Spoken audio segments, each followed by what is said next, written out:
क्रिया पूरी करने के तुरंत बाद मुझे अपनी सांस की नली में ठंडक महसूस हुई। हमारी इम्यूनिटी में भी सुधार होगा। सबसे महत्वपूर्ण लाभ यह है कि मानसिक तनाव कम हो जाता है।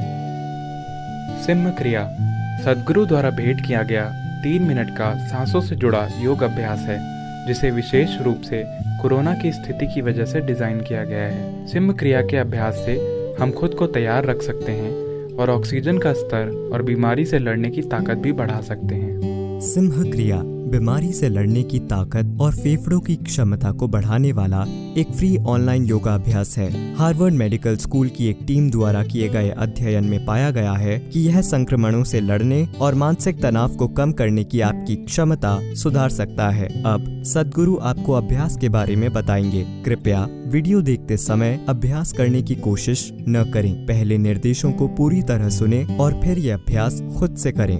तो किया ये जा रहा है कि आपको पालथी लगाकर बैठना होगा।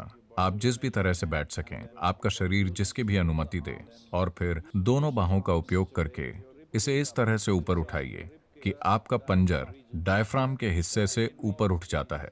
इसमें यह शामिल है कि आपको अपनी जीभ को पूरी तरह से बाहर स्ट्रेच करना है, अपने मुंह को पूरी तरह से खुला रखते हुए, और फिर जितनी ताकत के साथ हो सके सांस अंदर लें और बाहर छोड़ें, पेट को झटका दिए बिना, लेकिन ताकत के साथ अंदर लेना है और बाहर छोड़ना है, सांस अंदर भी और बाहर भी 21 बार। और जब ये हो जाए, आप अपनी जीभ को ऊपर की ओर घुमा लें।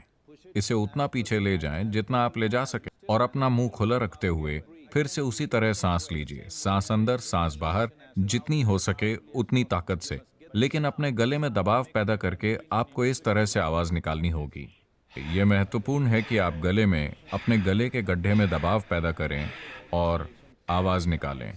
और सांस अंदर, सांस बाहर, पूरी तरह से सांस बाहर, पूरी तरह से सांस अंदर, जितना हो सके उतनी ताकत के साथ, लेकिन पेट को झटका दिए बिना 21 बार, और जीभ को ऊपर घुमाकर। पूरी प्रक्रिया के दौरान आपने अपनी आंखें बंद रखी हैं। आप पूरी सांस लीजिए और सांस को रोककर बस यूं ही बैठिए 1 मिनट के लिए। अगर आपकी उम्र ज्यादा है या आपको सांस लेने में दिक्कत है तो कम से कम 30 सेकंड के लिए।